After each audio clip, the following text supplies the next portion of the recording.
제가 앞으로도 말씀드리지만 수박 이런 단어 쓰시는 분들 제가 가만 놔둘 겁니다. 쓸데없는 발언하는 의원들에 대해서는 가만 놔두지 않았습니다. 국민들이 뭐라고 하겠습니까? 국회의원 수준도 떨어진다고 그럴 거 아니에요. 조심들 하셔야 될 겁니다.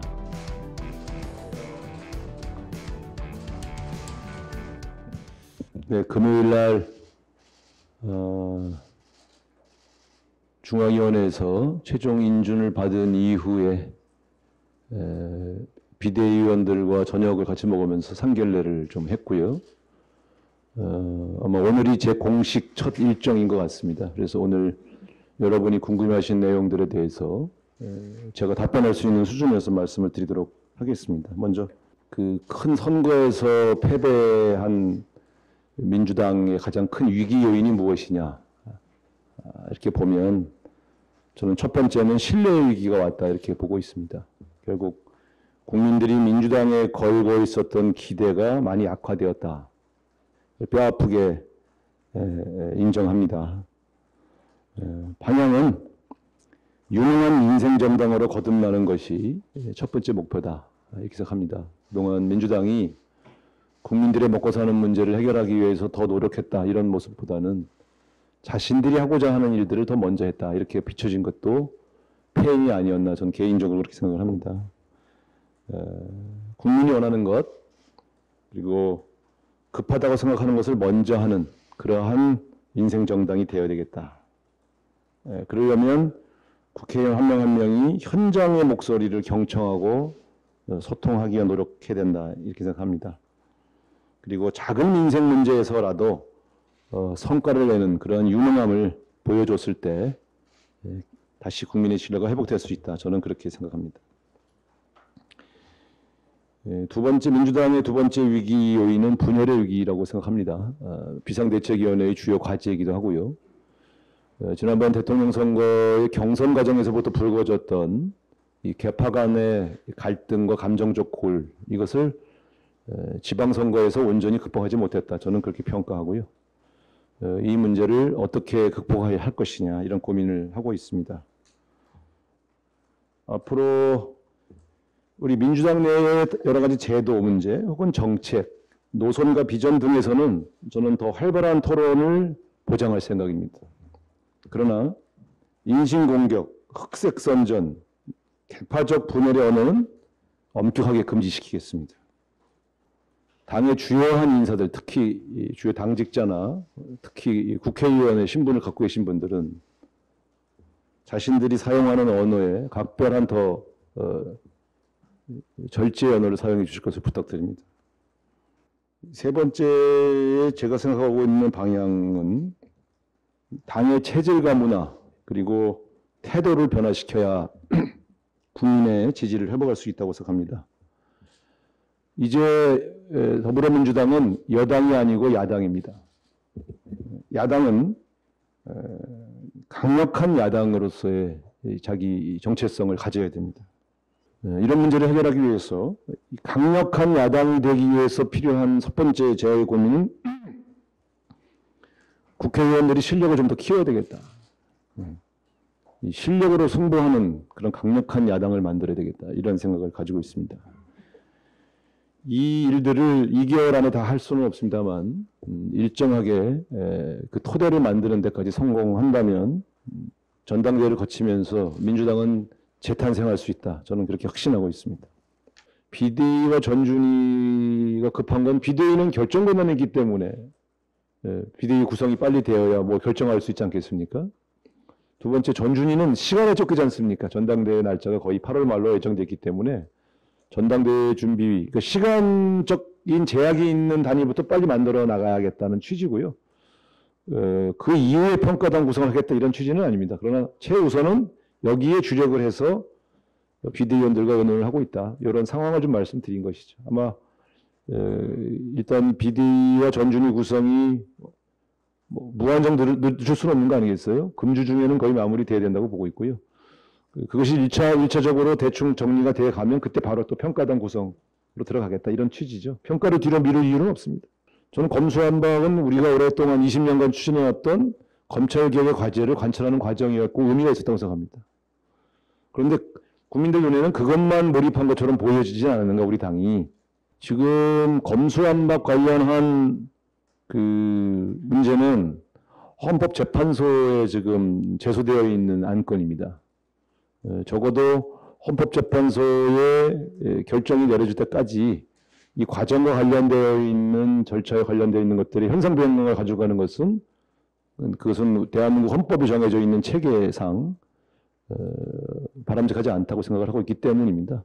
저는 검수완박하는 과정에서의 민영배 의원의 헌신과 노력에 대해서도 제가 평가를 하고 있습니다만 이 문제는 헌법재판소의 판결이 내려지는 것이 먼저 아니냐 저는 그렇게 생각하고 있습니다. 다른 당은 없으면 저희 당이 갖고 있는 제도 중에 대의원 제도가 있다 이렇게 말씀을 하고 있는 당원들이 있어요.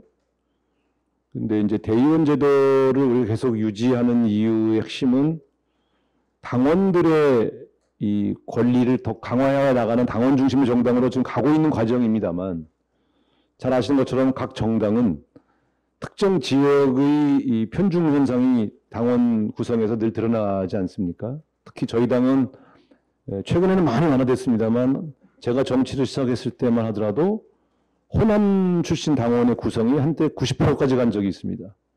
그러다 보니까 저희 당세가 취약한 영남 지역은 지구당별로 당원이 한 150명, 200명밖에 안 되는 지구당도 있었어요. 요즘은 많이 늘었습니다만 그것을 보완하려고 만든 것이 대의원 제도입니다. 그래서 대의원의 숫자는 똑같이 가져감으로써 영남과 홍남 사이에 당 주요 결정 과정의 소외를 막고자 하는 지역균형 전략의 일환이었던 것이죠. 그래서 이 자체를 그냥 민주적이지 않다 이렇게 접근하는 것은 역사 속으로 형성되어 왔던 우리 당의 당원 구성의 역사를 고려하지 않은 말씀일 수 있기 때문에 당원들의 발언권, 당원들의 참여를 더욱 독려하는 민주정당으로서 면모는 강화해 나가되 지역 불균형의 문제는 어떻게 할 거냐고 고민이 반영되어 왔던 제도들까지 폐지하는 것은 저는 아직은 바람직하지 않다 이런 생각을 가지고 있습니다.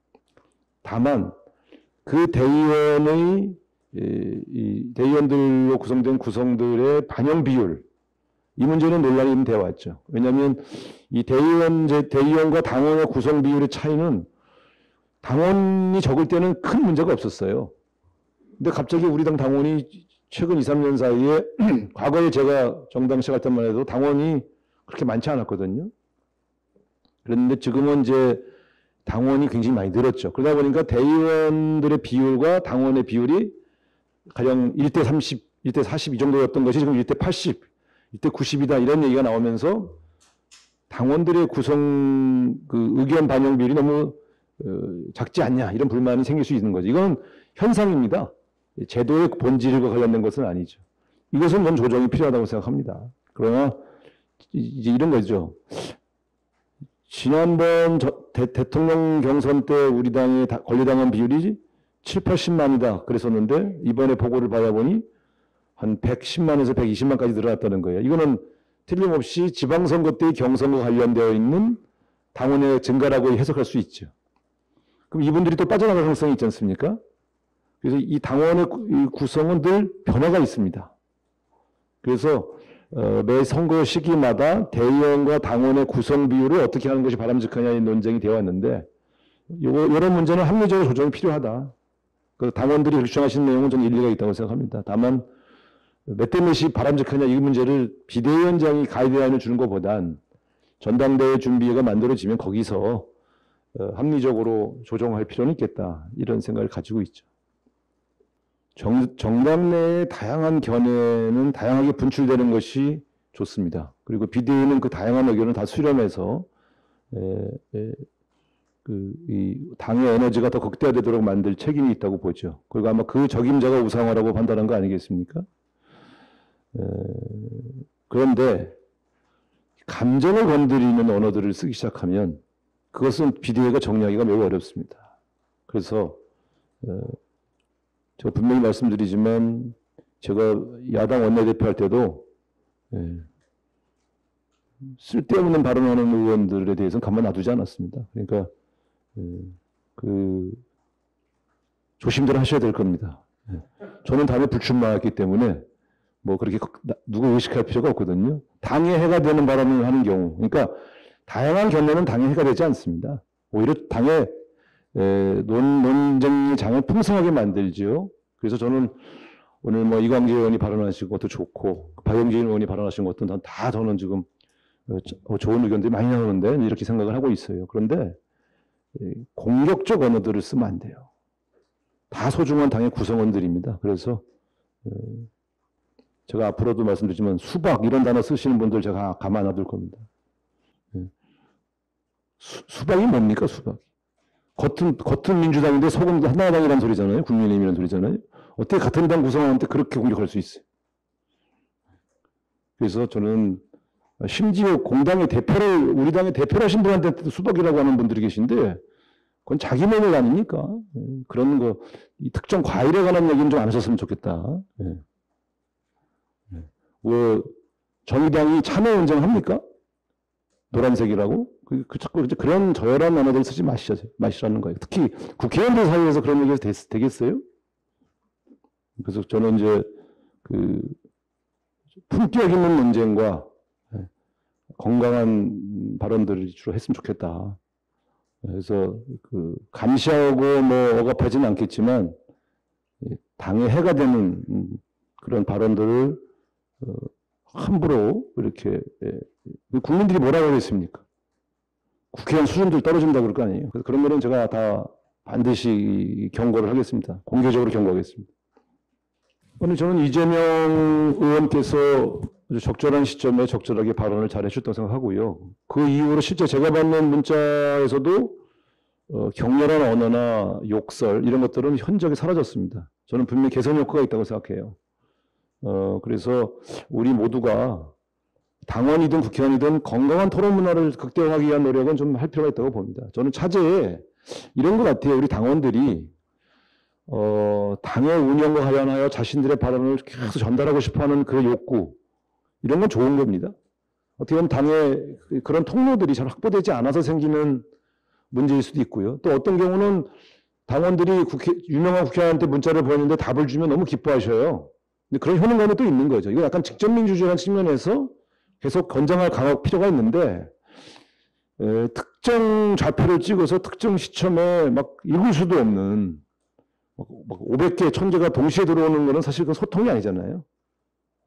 그래서 그런 것들은 제가 봐도 동시에 500개, 1000개가 들어오는 것은 약간 조직화된 공격이라고 보여지기 때문에 그렇게 바람직해 보이지는 않습니다. 읽을 수 있는 시간 여유를 주고 보내시는 게 좋은 대화 방법 아닐까요? 그래서 어쨌든 팬덤 문화에 대해서는 당이 한번 건강하게 토론을 한번 해볼 생각입니다. 그래서 당원들의 의견도 좀 들어볼 생각이고요. 저는 앞으로 그런 쪽을 주도하시는 분하고도 한번 특별히 대화를 한번 해볼 생각입니다.